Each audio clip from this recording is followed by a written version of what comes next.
हुण मैं बेनती करांगा सुप्रीम कोर्ट के सीनियर वकील भानु प्रताप जी वो 3 मिनट लिए तुहाडे रूबरू होणगे। भानु प्रताप जी बहुत बहुत शुक्रिया। लेकिन 3 मिनट में क्या कहूंगा मैं, आप पहले अपना कार्यक्रम करिए, मैं बैठा हूं जब तक संगत बैठी रहेगी। मैं उसके बाद अपनी बात कम से कम 10 मिनट लूंगा हाथ जोड़ के, नहीं तो मेरे आने का कोई मतलब नहीं है। या तो मैं अभी लेता हूं 10 मिनट। ठीक, चलिए, बहुत बहुत शुक्रिया। जी जी, मेरा सभी संगत को सत श्री अकाल और सबसे निवेदन है कि आप बैठ जाएं। साथियों, आज मैं आपके बीच में 2-3 बात जरूर रखूंगा।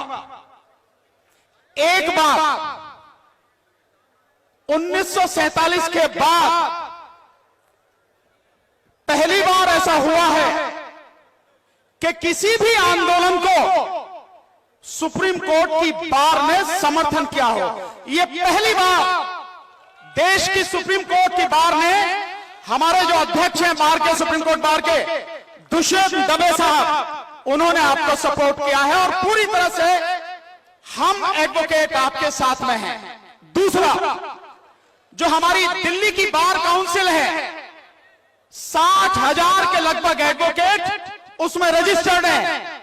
दिल्ली बार काउंसिल ने एक मत से पूरी तरह से आपका समर्थन किया है, आपके साथ में है, यह भी पहली बार हुआ है। तीसरा, हमारे एडवोकेट्स की जो हमारी बार है, अलग अलग बार की एक कोऑर्डिनेशन कमेटी है। उस पूरी कोऑर्डिनेशन कमेटी ने सारी बारों की तरफ से, करीब 10-12 बार हैं, उन सब की तरफ से बाकायदा लेटर लिख के आपके इस आंदोलन को, आज के इस बंद को पूरी तरह से समर्थन दिया। और मैं यहां इसीलिए आपके बीच में हूं, पूरे वकील न केवल दिल्ली के, बल्कि मैं विश्वास दिलाता हूं कि धीरे धीरे पूरे देश के वकील इस आंदोलन में कंधे से कंधा और कदम से कदम मिलाकर आपके साथ में खड़े होंगे। जो आदेश आप करेंगे, जो बात आप कहेंगे, वही होगी, वही मानी जाएगी। उसके लिए हम सब आपके साथ में हैं। सोनिहाल, सत श्री अकाल। दूसरी बात साथियों, एक बात, कुछ लोगों को लगता है कि मोदी बहुत ताकतवर है और वो जो ठान लेता है वही करता है, झुकता नहीं है। लेकिन मैं आपको उसके झुकने के 2 उदाहरण बताऊंगा। नंबर 1, इसी साल जनवरी में शुरू तो हुआ था करीब 15 दिसंबर से, और उसके बाद में जनवरी, फरवरी और ये मार्च में जब कोरोना शुरू हुआ, उस कोरोना से पहले तक इस देश में एक बड़ा जबरदस्त आंदोलन चला था, 3 महीने से ज्यादा, CAA और NPR और NRC का आंदोलन। मैं नहीं जानता आप कितने जानते हैं उस आंदोलन को, पर मैं उस आंदोलन में पूरे देश में, बिहार में भी गया, पश्चिम बंगाल में गया, छत्तीसगढ़ में गया, कर्नाटक में गया, मध्य प्रदेश में गया, हर जगह उस आंदोलन में शामिल रहा। और उस आंदोलन का नतीजा यह रहा कि CAA कानून बना तो लिया, लेकिन आज तक मोदी सरकार की हिम्मत नहीं है कि उसे लागू कर दे। लागू नहीं किया।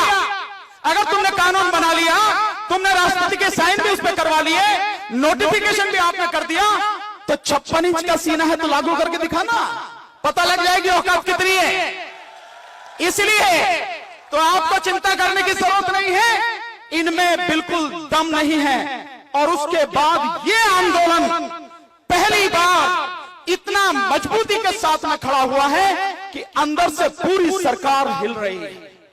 ये पूरी सरकार हिली हुई है। और निश्चित रूप से मैं दावे के साथ कहता हूं, 2 में से एक काम होगा, या तो ये तीनों कानून वापस होंगे और MSP का कानून बनेगा, नहीं तो मोदी जी अपना बिस्तरा बांध ले।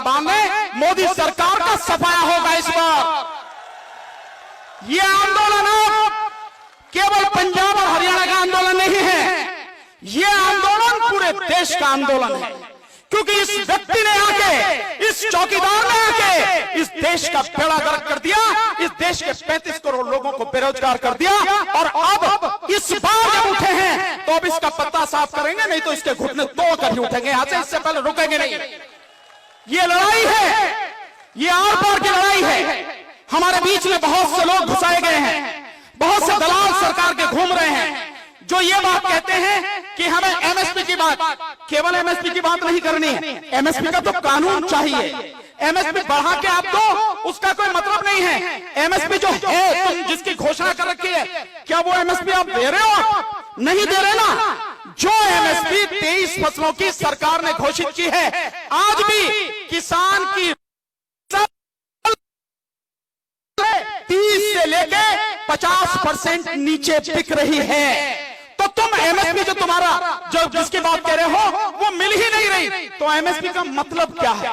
दूसरा, एक और सरकार अभी पीछे जब मीटिंग हुई है तो कह रही है कि जो एसडीएम को जो कॉन्ट्रैक्ट ये वो है कृषि, ये कॉन्ट्रैक्ट फार्मिंग में जो अगर आपकी कीमत या किसी विषय में कोई कहासुनी होती है या मतभेद होता है, उसके लिए आप एसडीएम को छोड़ के, पहले तो एसडीएम की बात है कानून में, अब वो कह रहे हैं कि इसको आप अदालत तक ले जाएंगे, अदालत तक आप ले जा सकते हैं, उसकी कोई दिक्कत नहीं, ये संशोधन कर लेंगे। किस अदालत की बात कर रहे हो यार?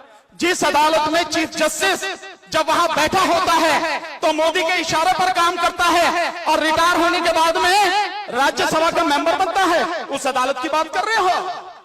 ये उन अदालतों की बात कर रहे हो जिन अदालतों में 3 करोड़ से ज्यादा मुकदमे आज भी पड़े हैं, उन मुकदमों का कोई फैसला नहीं है। उन अदालतों पर भरोसा करेंगे हम, उन अदालतों पर भरोसा करेंगे कि जो सरकार के इशारे पे सारे काम करते हैं, उन अदालतों पर।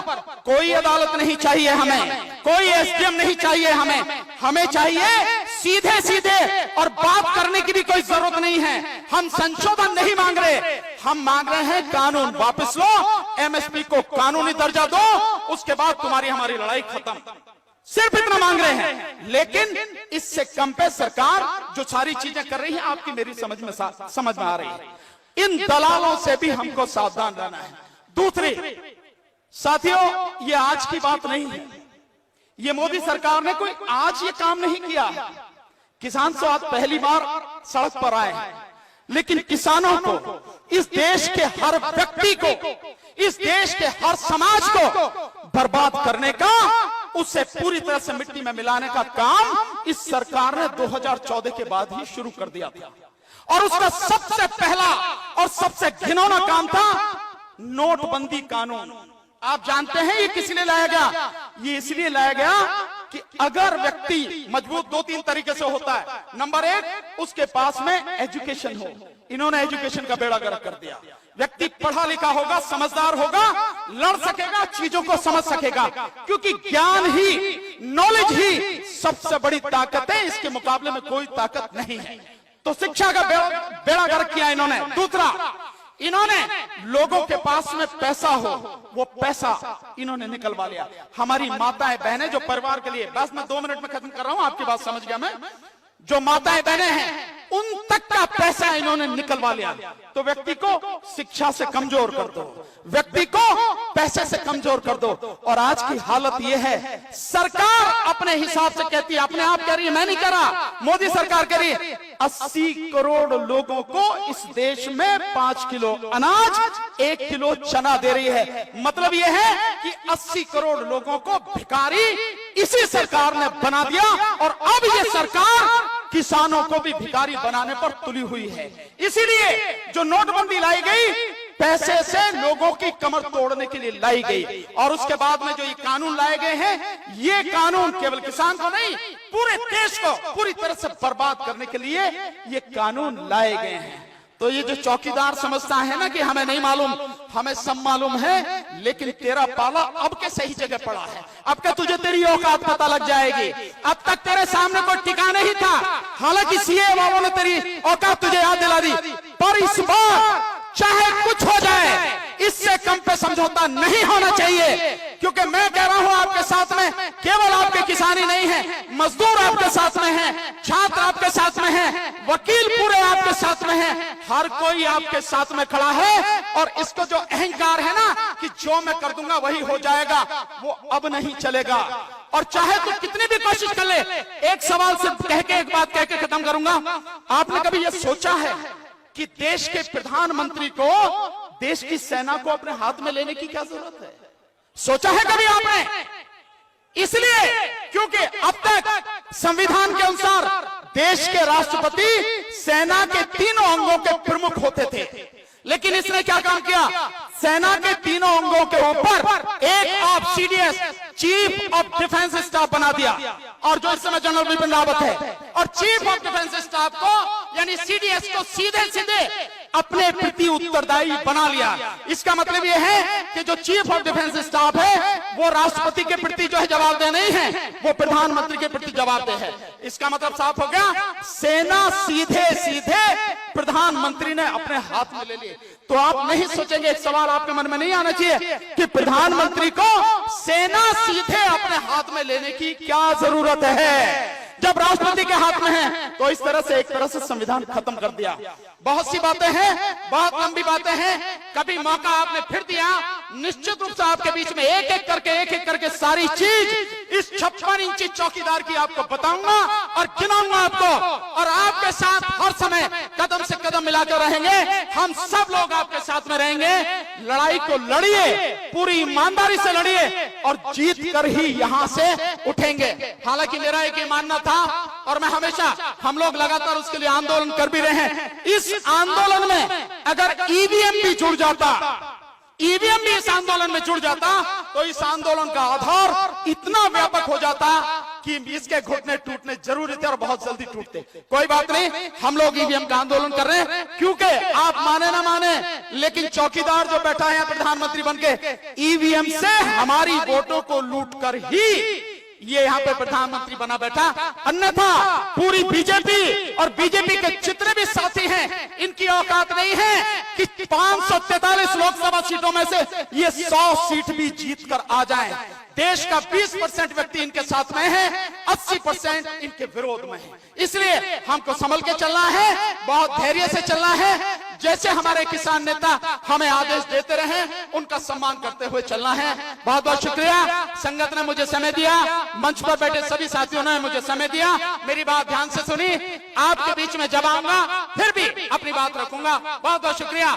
जो बोले सो निहाल, सत श्री अकाल।